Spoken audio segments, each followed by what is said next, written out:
You sent the tea and you asked the thing. Now it's my turn. I am spilling, updating, and answering it all. Unfiltered, of course. Let's get into it.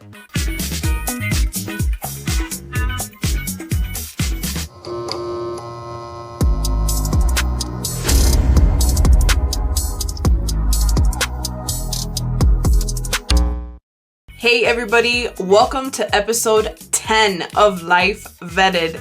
Thank you for being here and thank you for tuning in. What's up everybody? I felt like it was time to do another little Q&A. I had so much fun doing that last one, and so I thought it was time to do another one. So thank you to everyone who responded to my post on Instagram and on Facebook. I really appreciate it. I thought we would kick it off with giving you a little bit of a life update. I have been pretty busy these last couple of weeks, but of course, the little bit of drama always finds its way through the cracks. And I had a couple of unexpected things happen, but I am pretty proud with the way that I reacted to them. Let's start at the top, okay? I'm going in order of the craziness, okay? So I think if you've been listening to all my episodes, you guys know about my brother and how he is an addict and very toxic, very terrible person he has turned into. And I got a unexpected text from him, and it was pretty crazy to say the least. I'm used to it, like the words that he uses and the way that he speaks to me. But I wasn't expecting him to message me, really. And I didn't write back or say anything. It confirmed a lot of what I already knew about him and my mom. If you listen to my origin story, you'll know that my brother got into an accident one morning because my mom refused to take me to school. She hated taking me to school, and then I asked him to take me to school. When he took me to school, on the way back home, he got T-boned by a huge Dodge Ram truck, and he was paralyzed for a while, had to learn to walk again, had to learn to function again, which he does now. And out of that, he got a pretty huge settlement, huge. I don't know the exact numbers, but I know that it's huge. It's always the numbers have always been kept secret for some reason. I don't know, but we know that it's big. And my brother's never helped me. He's never reached out to me. If it has, it's always been some sort of toxic, crazy shit. And he wrote to me and basically said that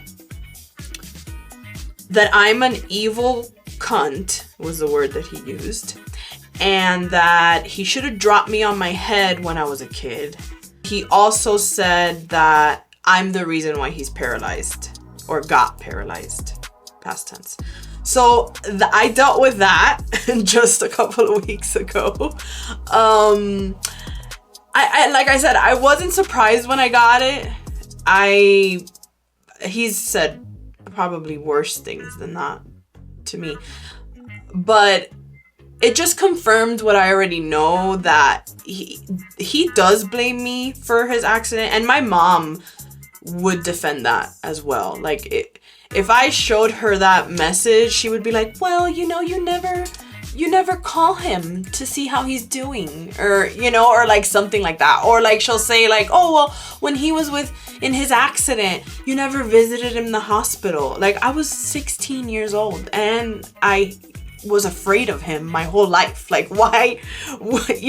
It's just, I mean, I feel so blessed that I have truly found myself, and that I've really been compassionate with myself, and that I have found the faith that I've always had, but that I've come back to it, because I don't know how someone else would react to something like that. I have friends that I know that have similar situations to that of mine, but they don't remove themselves from the situation. They feel almost a little bit of guilt, that Hispanic family guilt that you get to be part of your family because they are blood, even though they are like the most toxic people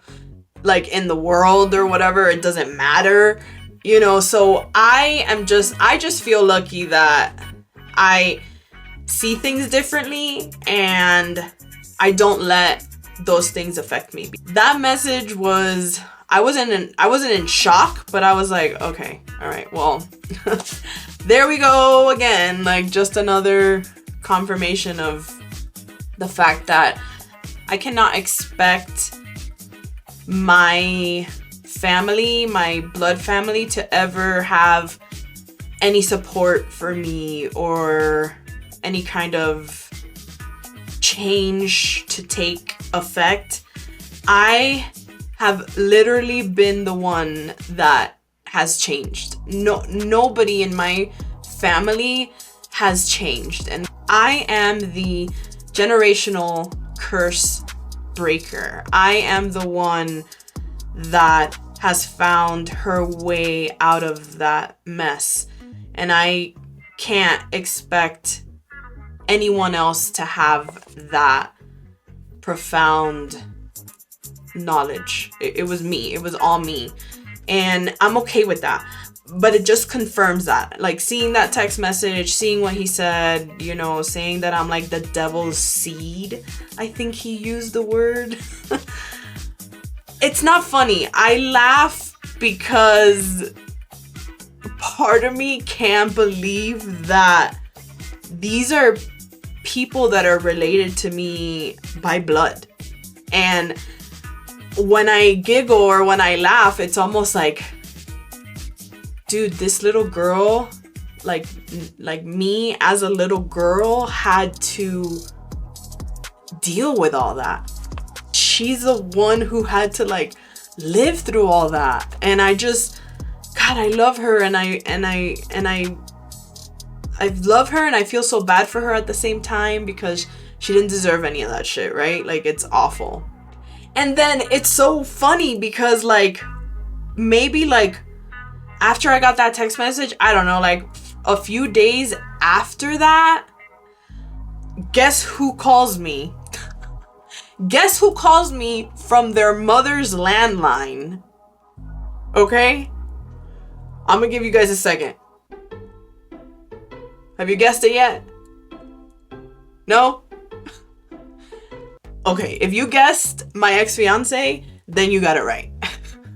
He calls me from his mother's landline to tell me to essentially erase the episode that I talk about him, stop talking about him, stop trolling him online. And again, if you've been here from the start, you've seen my videos. My first episode was about him.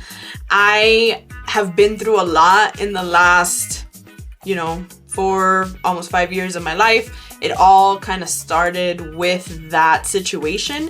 And so I made an episode about it.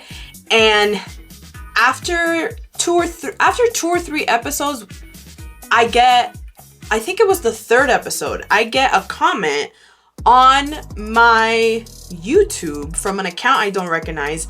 Then I figure out it's him, and he writes a comment. I never said, I don't think, exactly what the comment was, but the comment was like one of those backhanded compliments, like when someone like gives you a compliment but you're not sure, is it a compliment or are you just like being, an asshole? That was what the comment was giving. And so that shit sent me on a fucking like rampage because one, why are you even on my page commenting anything?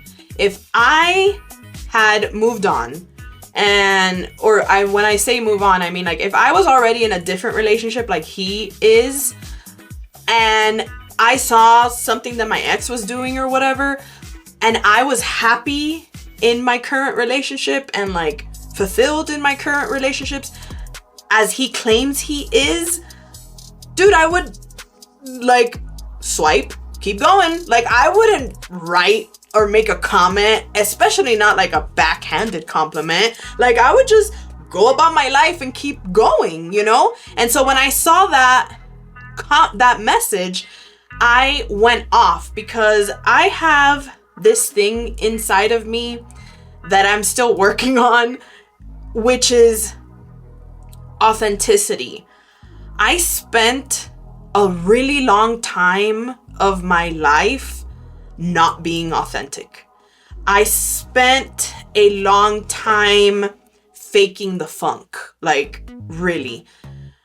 And ever since I have come into this like self-awareness, the one thing that still like really gets me is when people are just not being honest or authentic. Like, man, that triggers me. It triggers me because I spent so much time not being authentic. I spent so much time like just lying to myself, lying to other people. And so I think a part of me still feels like, like you can't be that way. I'm working on it, okay? I'm working on it. I know that other people and their lives are not any of my business. And for the most part, I really don't care about anyone else's life and what they're doing, to be honest. It hit closer to home, obviously, because he was my fiance and, you know, whatever. If you want to hear the whole story, go back to episode 1. But it hits a little closer to home coming from this person, right? And so when I see this, I'm like, dude, if you're so happy in your life, like, why are you even commenting on my shit? And so I was like, okay, you want to play this game? Let's fucking play. Okay. And I went on a trolling binge, y'all. I was trolling this man like anytime, because here's the thing, like I'm blocked. Him and his girlfriend, they blocked me on everything, right? But not on YouTube. So bro, I was just trolling this man and it was so much fun. I'm not gonna lie. It was great. And I was like, look, you really want to play like that? Let's fucking play. And so he calls me and he's like, I just want you to stop trolling me. I want you to stop talking about me. And he is going off. Listen, I am not a schemer. Okay? I'm not a schemer. I don't do things with like malice intended. Like if I'm doing something to you or saying something to you, you know exactly what I'm saying. You know why I'm saying it. You know, like there's not like a underlying purpose. Okay. So one of his exes, she has had to record every conversation with this man for like whatever, like legal purposes. I don't think that way. Okay. I'm starting to realize that maybe I should be a little bit that way. And so he's telling me all these things on the phone. You know, I say to him, I'm like, you know, why are you calling me? Like, this doesn't make any sense. Like, I don't know what it is that you need to say to me. Like, I can say whatever I want. If you do not want to see my content and you don't want to see what I do, then change your page. It was like, in my head, it was like one of those like Western showdowns, you know, where like we're like looking at each other with our guns and our hips and stuff, and we're like, there's not enough room in this town for the both of us, but the town is YouTube. And I'm like, there's not enough room on YouTube for the both of us. You don't want to see my page? Change your account. You don't want to see what I talk about? Get a brand new account and like unsubscribe to my shit, you know? And so that's basically what I was telling him. I didn't think like I should be recording this. So I tried to record it, the conversation, and I recorded about, I don't know, like 30 minutes of it, but it was a longer conversation. And I wish I would be more of a schemer. It's laughable at this point. Honestly, like, I think it's comedy, like pure comedy. And you know what's really funny? He is such a self-absorbed narcissist that the post that he had the most problem with is the one where I say, you know, you're over your ex when you no longer, like, when you get more attractive and they get uglier. He was really upset that I said he was ugly.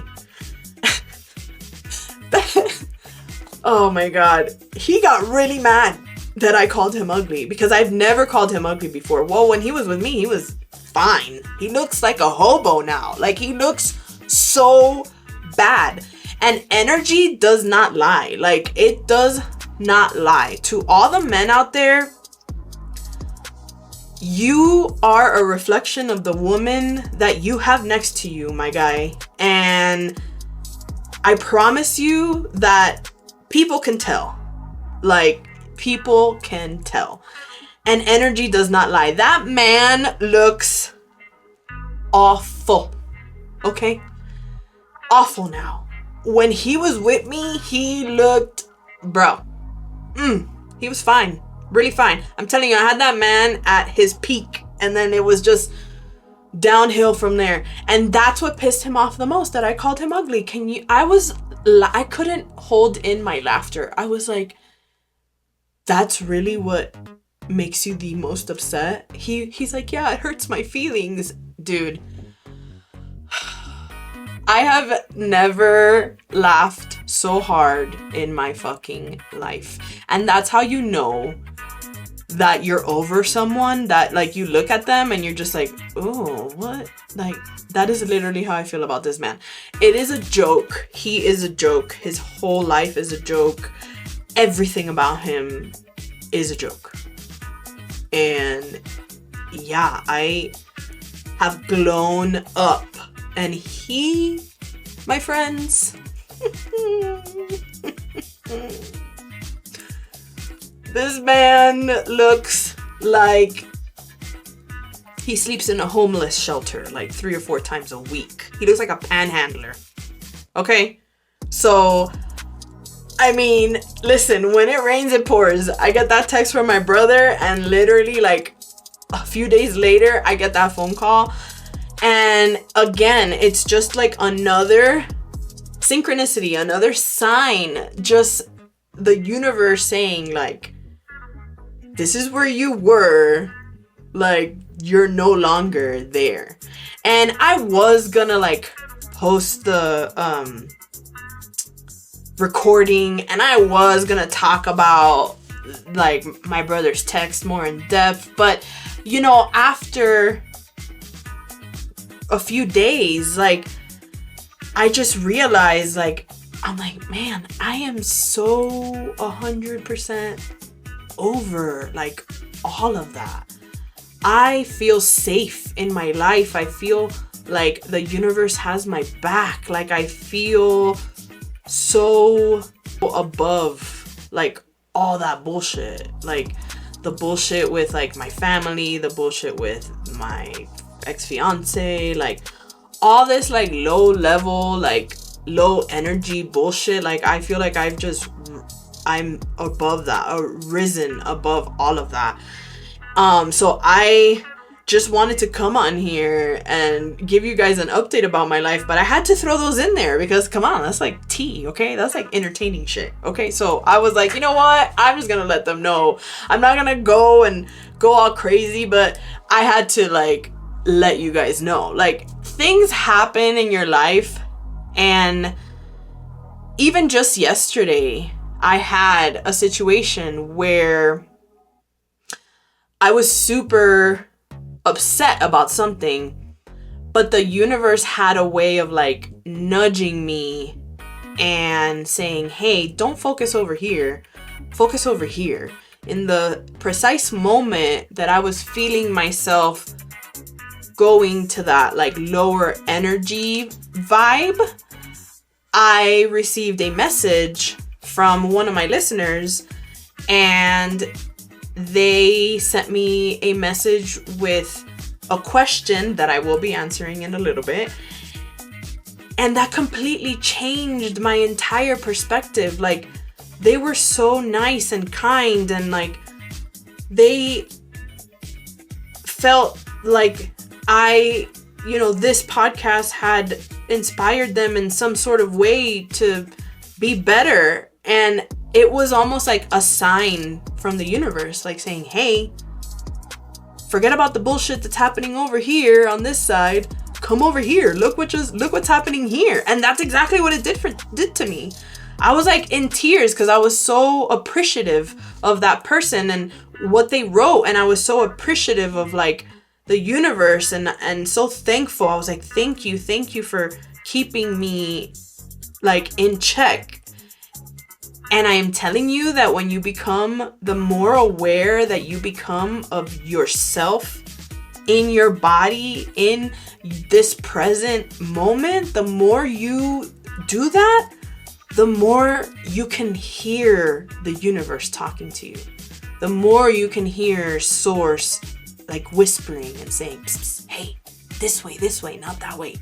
And I promise you that it feels like almost euphoric, like it's crazy. I was really appreciative of that last night. And so those things, man, I'm telling you, they happened like days from each other, dude. And I remember just feeling like I'm so over this. Like, I know that this is happening in this moment, but I can just tell that I have like risen above. Just this past week was Mother's Day. I want to say happy belated Mother's Day to all the mothers out there. I had an amazing time. I've started a bit of a tradition with my daughter on Mother's Day. I always say happy Mother's Day to her.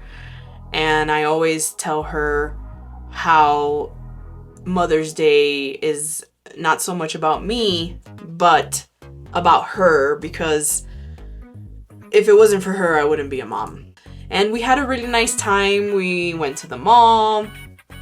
We had like lunch, and it was so great to spend time with her. It's literally like my favorite thing to do. Cause she's freaking hilarious, dude. I can't, I'm gonna have to do an episode with her because she just says the funniest shit, dude. And I am so glad that she's funny, like actually funny. We had a really nice time. I hope you guys had an amazing Mother's Day. All right, it is time for the Q&A section of this podcast. Are you ready? Okay. I put out a post about a week ago asking you guys to send me the tea. Ask the thing. And you guys did so. I was very happy that I got some really good questions. Very excited. I think this is going to be an ongoing thing. I'm going to keep doing the Q&As. I really enjoy them. And I have said this before. I don't want this to be a one-sided podcast. I want to hear your stories. I want to be able to talk about them. And I want to be able to go back and forth with you guys. I am working on having a first guest soon. Stay tuned for that. And I enjoy hearing from you guys, whatever it might be. So I'm going to start with the first question. First question comes from m.weber1009. I know who this person is. They didn't specify if they wanted to be anonymous or not, so I'm just going to keep it anonymous for them. You're welcome.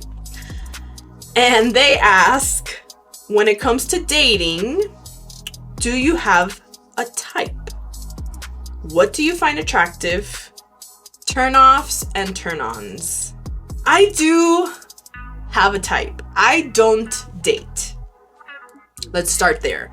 I do not date. I've said this before. I'm like a serial monogamer. I don't date. I'm either with someone or not. The whole dating scene, I don't think I can do that. I know I can't do that.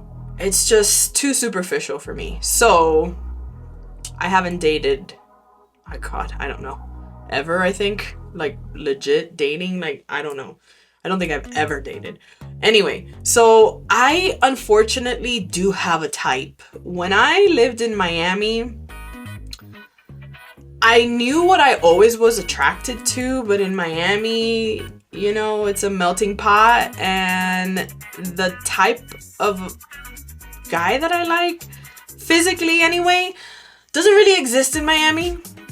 Maybe there's like a few, but not a lot. For example, my first crush ever in first grade was a white boy, blonde hair, green eyes, white. Like, white boy. One of the few white boys, you know, in Miami. And so that is literally my type. I like white boys physically. You don't have to be white, like, per se. Like, for example, my daughter's father is Cuban, but he looks white. He, you know, when he was a baby and when he was a kid, us growing up together, he had like blonde hair, hazel eyes, like, you know, greenish hazel eyes, and like super blonde. When he was a baby, he had like white blonde hair. Okay, so that has always been physically like what I'm attracted to. I like white boys. Obviously that hasn't worked out for me, you know. But physically that's my type. What I find attractive. I do not find like what they call white collar men attractive. Guys that work in an office, guys that like wear suits to work, I don't find that attractive. Obviously, never say never, you know, there could be some guy out there that works in an office but then can go home and like build something out of wood or something. So never say never. However, if we're just talking like straight up superficial kind of things right now, I do not find white collar men attractive. I don't find men that work in an office attractive. I don't find men that are in suits and collars all day. I don't like that. I find blue collar men attractive. I like men that like get their hands dirty. I like men with like calluses on their hands. Like, I don't want your hands to be like soft to the touch. Like, I like a man that has like dirty fingernails and like mows the lawn. If a man could build a house like that, I'm there for it. You know, like if a man knows the difference between like the names of like tools, you know, yes, I'm there for it. Like that's like my favorite. I love that. I love men that are like the kind of men that fix their own shit, not like hire people to fix their own shit. Men that hire people to fix their own shit, like, my goodness, I just can't. I don't like it. I don't. Obviously, there's an exception to every rule. I have, you know, I never say never, but that is what I lean towards. And again, it's not like it served me well, but that is what I am usually attracted to. Like if I see like one of those like neon yellow vests like from afar, I'm like, ooh, construction, let's go there. Okay. Yeah. Anyway. What else did he say? Hold on. Oh, turn-ons and turn-offs. Okay. I hate men that turn off is like cocky. I hate that. That is not like men who have money and you can tell that they have a lot of money because they walk, talk, act, think, and like are just like, that is the most unattractive. There's a difference between being like confident and cocky. Perfect example is like my stepfather.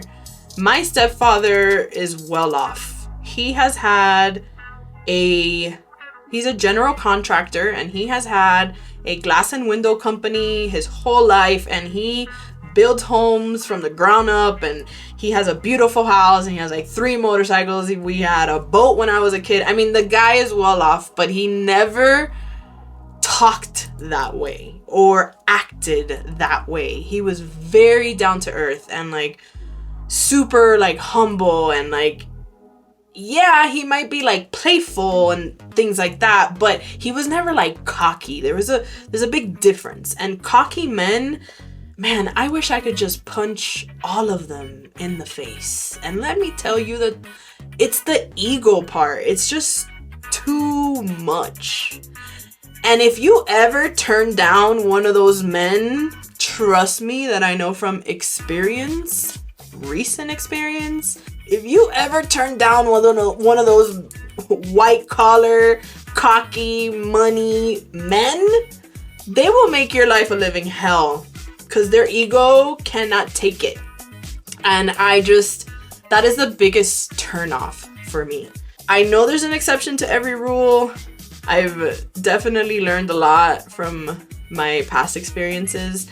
And so now I'm much better at like reading people's energy and their vibe. Another turnoff too for me is like a guy who's way too into health, like too much into health, like to the point where like you're not gonna have like In-N-Out burger with me?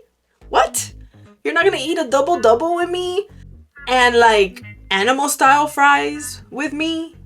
Are you kidding me? You're not gonna like, what? No, I can't do that, okay? I go to the gym consistently all the time. I go to the gym because I love my body, not because I hate my body. I go to the gym because I likes to eat. I am not gonna say no to a burger.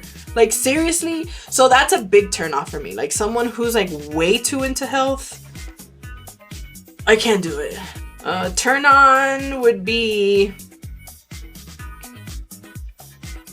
someone who's just themselves. I think that authenticity is like really rare nowadays, and I like people that are just kind of themselves, even if maybe that person and me aren't even compatible, but it is something that I admire, that I like. Someone who's just themselves. Next question is from Pooh Bear. I love you, Pooh Bear. Dungeon the producer. That's what he tells me that I have to call him, but I don't care. He's Pooh Bear to me. So Pooh Bear's asking me, what would you say is the best lesson life has taught you? The best lesson life has taught me, if I have to just pick one, like gun to my head, is to love and put myself first. Always.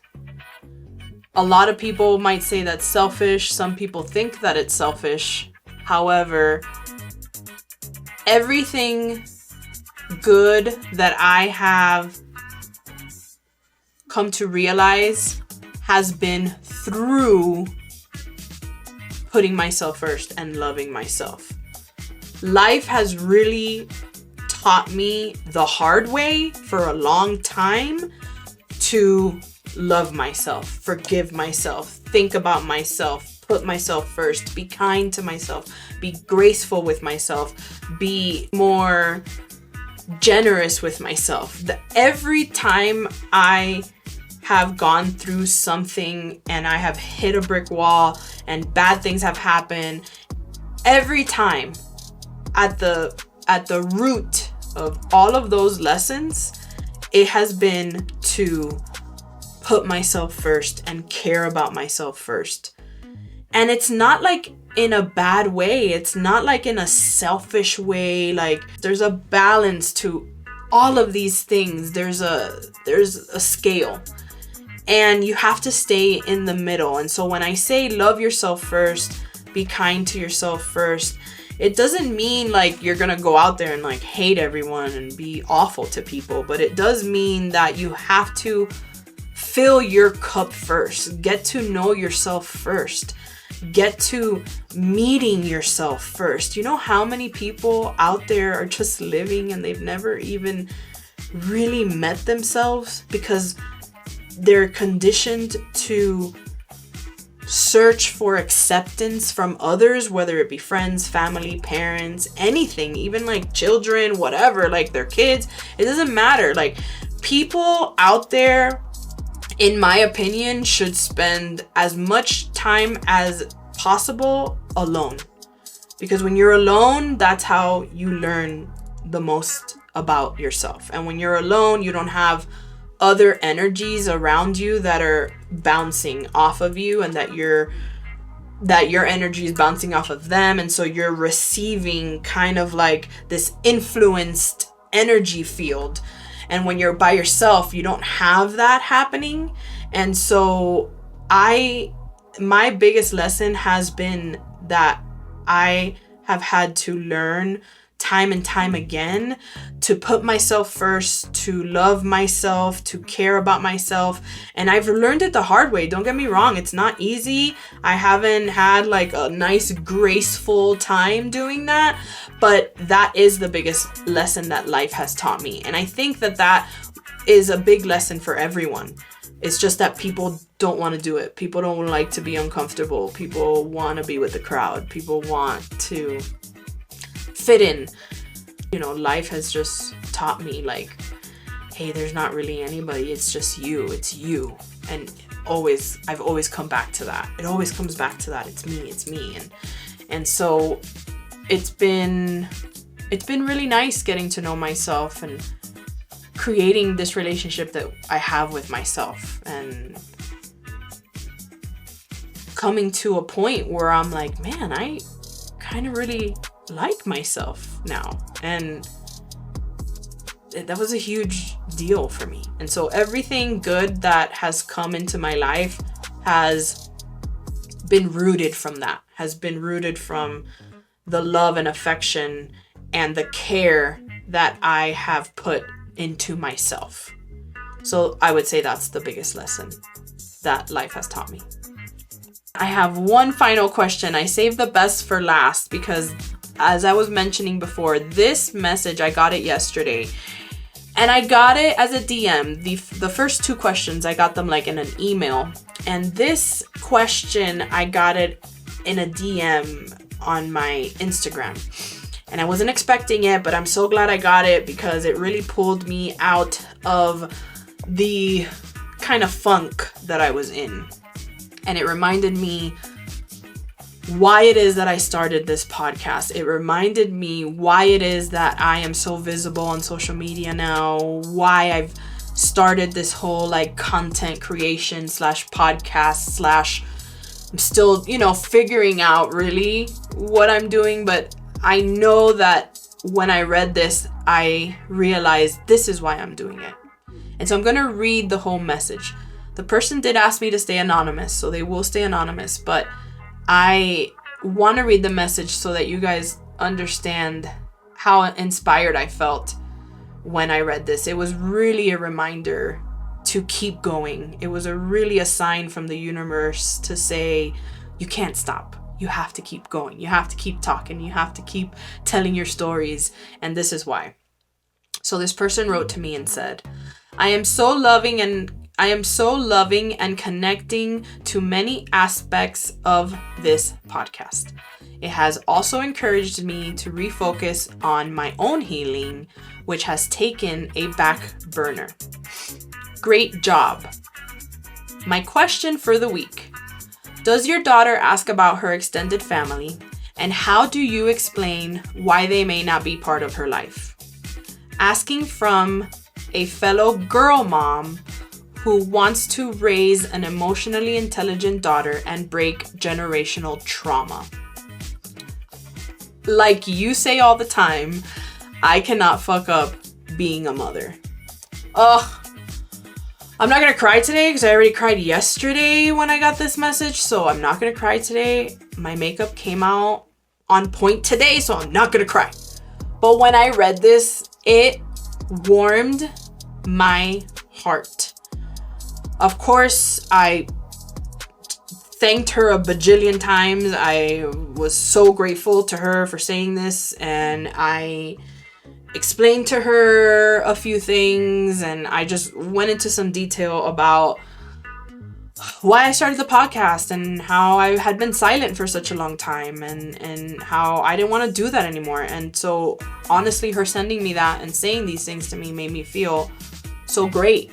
And she goes on to say thank you. She actually said that she was proud of me. She said that I've inspired her and that I have sparked thought-provoking conversations in her household, and that she drives to work every Friday looking forward to tuning in. So this shit made the fuck out of my day. And so I am going to answer this question with so much pleasure and so much warmth and love in my heart. Thank you so much for asking this super amazing question. And you didn't even need to say all the nice things you said. You didn't have to, but you did anyway. And that makes me so happy. Thank you very much. Okay, not gonna fucking cry. Jesus. Okay, so back to the question. A lot of people are not going to agree with what I'm going to say.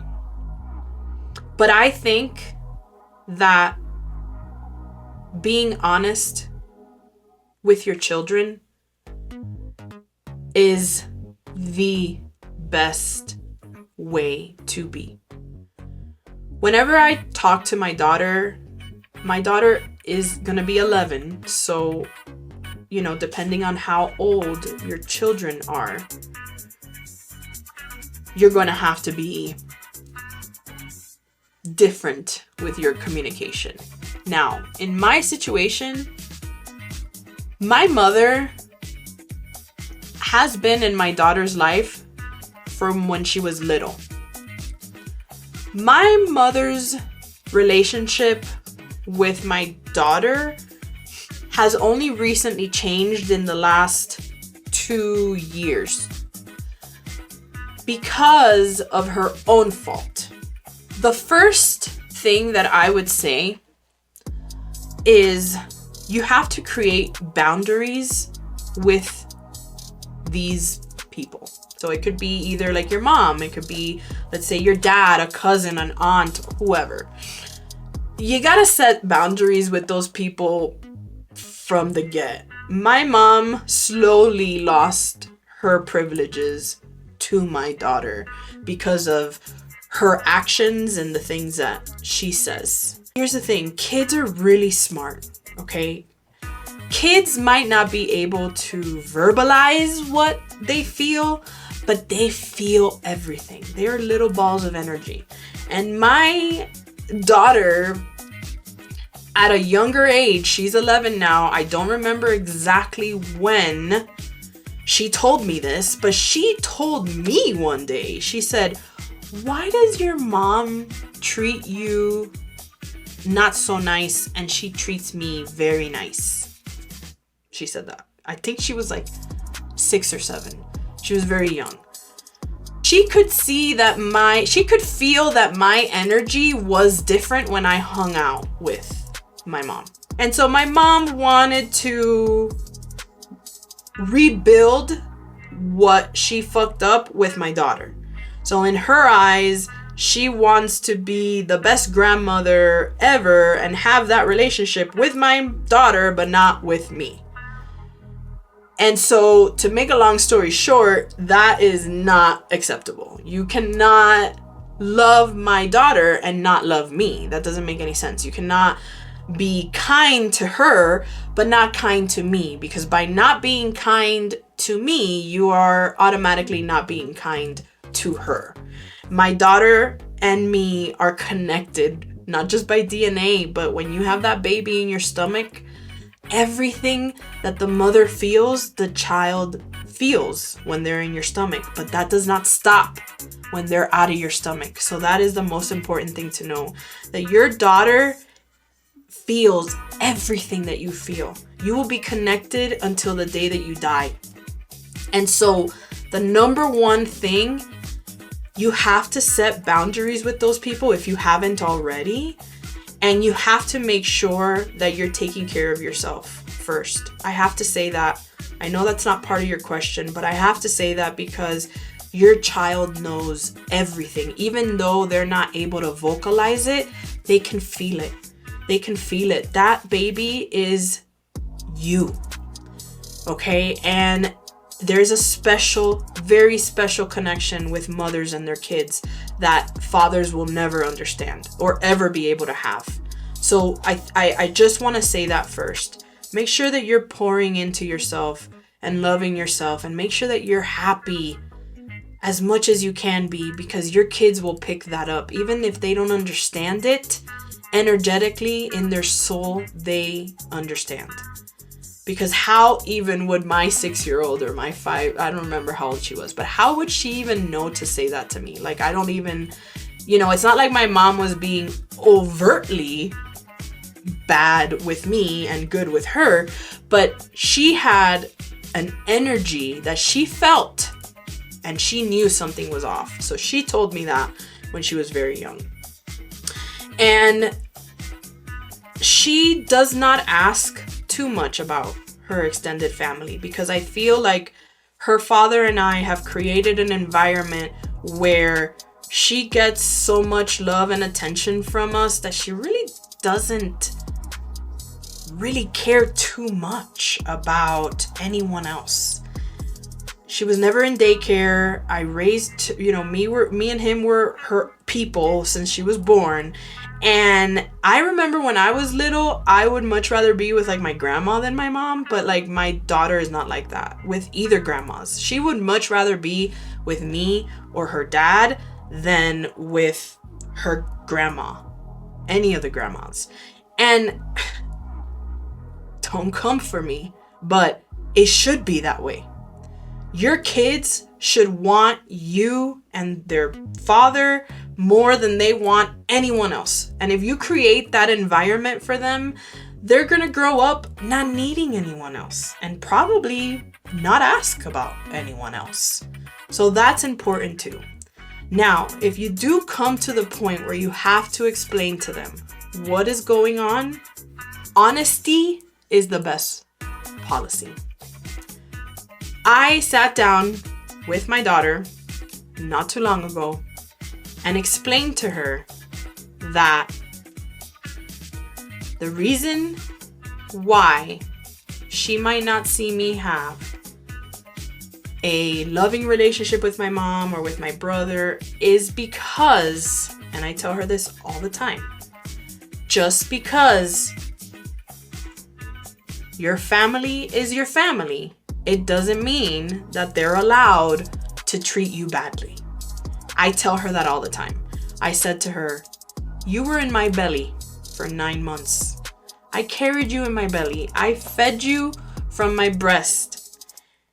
I made you inside of me. You and I are connected forever. And even I am not allowed to ever disrespect you or treat you badly. And if I do, you have to speak up and you have to say, hey, I don't like the way you spoke to me. Hey, mom, I don't like the way you said that to me. I encourage that in her. And I say that to her about her dad, about her grandparents. I say that to her about everyone. I said, just because we are your parents and we are adults, it does not mean that we are allowed to disrespect you. And I mean that when I say that to her. When I speak to my daughter, I do not speak to her as if she's a child that's dumb and that doesn't know what they're talking about. That is the biggest mistake I think that parents make with their kids. They talk to their children as if their children is dumb, they're dumb and they don't know, they're just kids. And honestly, kids are smarter than us. because they are still connected to that light, to that source. The older we get, the less and less we're connected to source, because we forget where we came from and the creator that we came from and the universe that we came from. But the younger kids are, the more connected they are still to that light. And so they're not stupid. They might not have the vocabulary to be able to express themselves in accordance to what they're feeling. But kids are very smart and they know what's going on, even though they might not be able to express it. And so when I talk to my daughter, I don't talk to her as if she's an idiot that doesn't know anything because she's just a kid. I'm very honest with her. And sometimes I might be too honest. You know, if you ask her father, I'm too honest with her. There's some things that I should keep from her and not say. I don't believe in that. I don't think that that's the right way to go about it. And so because I have always instilled that in her, and I had this conversation with her just a few days ago because of my text message with my brother, but I've always told her that, you know, since she was like young, you know, maybe like, I don't know, first grade or something, I would tell her, I would say, you know, mommy and daddy are not allowed to treat you bad. Just because we're mommy and daddy, it doesn't mean that we have to treat you bad.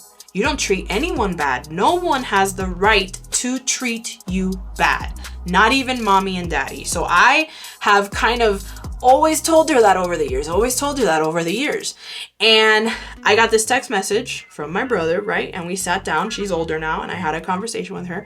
And I told her, I said, you know how I always tell you this, this, and that? And she's like, yes, okay. And I said, I want you to understand, now that you're older, that the reason why I don't have a close relationship with my mom is because they have crossed the line and they have treated me bad in the past. And it's different because if they were to change and say I'm sorry and then make a change, then that's a different story. But unfortunately, that has not happened with them. And I give her the example because her grandparents from her father's side are very great to her. And even though her dad and me have very similar upbringings, we grew up together. So we have very similar stories when it comes to our families, with our brothers, our cousins, our parents, very similar stories.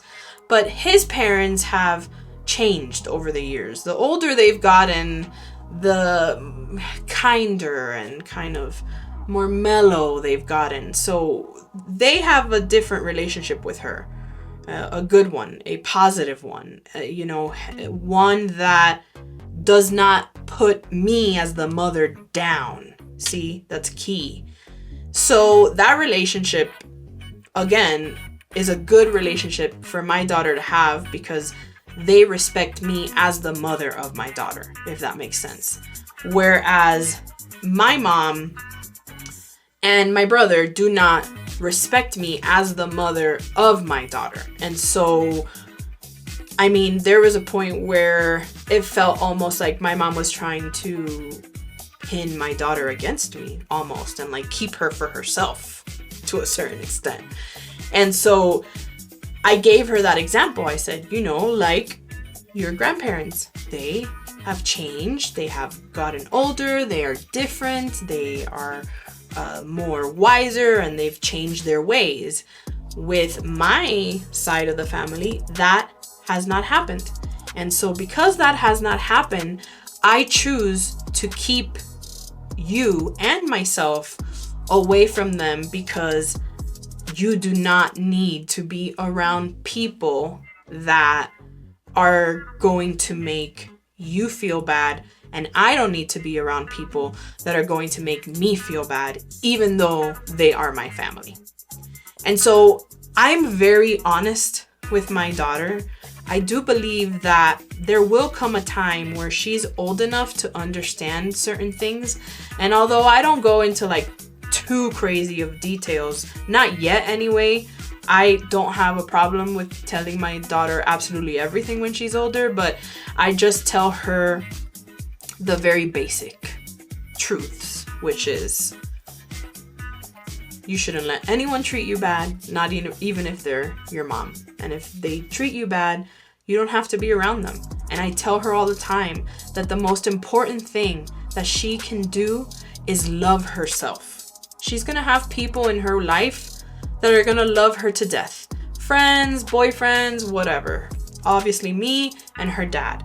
But the most important thing, which I told her this as well, is that she has to love herself so much that when somebody comes into her world that is treating her how she does not want to be treated or she does not like it, then she needs to walk away. I think the primary focus for me is when you build your daughter's confidence up, that is the number one deterrent for all the bullshit. If you raise a woman, a girl, to be confident in herself, to be confident in the way that she feels, to be confident in what she is feeling, which means never dismiss her feelings, never downplay her feelings. She feels a certain way, you talk about it, you sit down, you have a conversation about it. That's how you build confidence in girls. You don't and in boys too. You don't dismiss their feelings. You don't talk to them like they're children. You take them serious. You know, sometimes it's hard because, you know, some things come up that aren't very serious, but you take them serious, you take their feelings serious, you build their confidence up. It will deter any kind of person coming in to try to pry on them or whatever the case may be. And so doing that, building that kind of confidence in her and building your connection with her and her dad building that connection with her, I don't think that she'll grow up and ask you, why are these people missing? Because she'll have enough with you and her dad. But if she does ever ask you and she is curious about it, I would be 100% honest with her.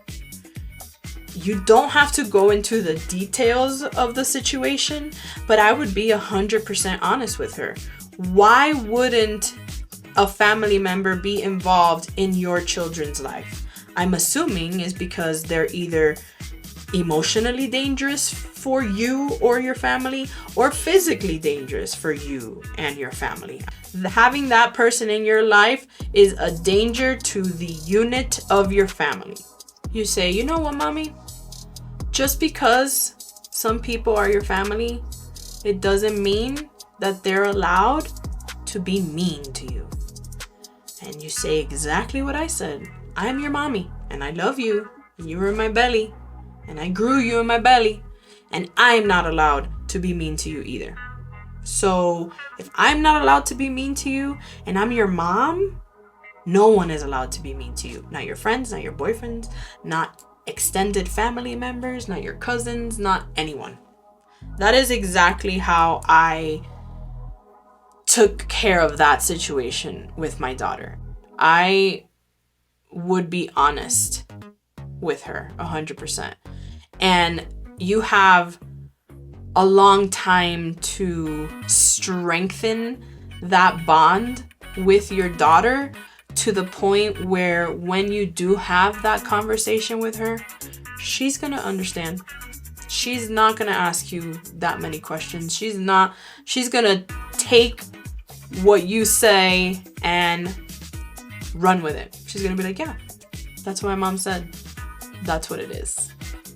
So concentrate first and foremost on nourishing that relationship with your daughter every day.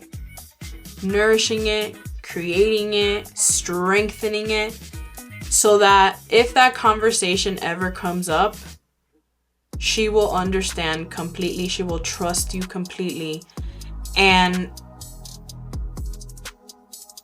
maybe not even be so curious about the rest of it, because she can see through your actions as a mother how great you are, that the rest doesn't even matter. And if someone comes and tries to say a story to her about what actually happened, she'll know what the truth and what the lie is. And all of that is based off of the relationship that you build with her. Don't be afraid to be honest with your kids. They will appreciate that. Some people might not agree with me. That is literally my take. I am very honest with my daughter. Maybe a little too honest with her. But I think that's the best way to do it. Be honest. All right, we have come to the end of our episode. I want to thank everyone who wrote in a question for me. I appreciate you guys. Thank you for tuning in. I am just so blessed and I feel so grateful beyond words.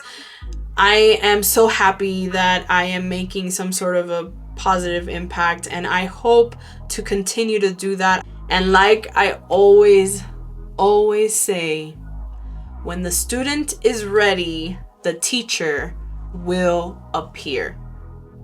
The lessons will find you. This is Life Vetted. Until next time.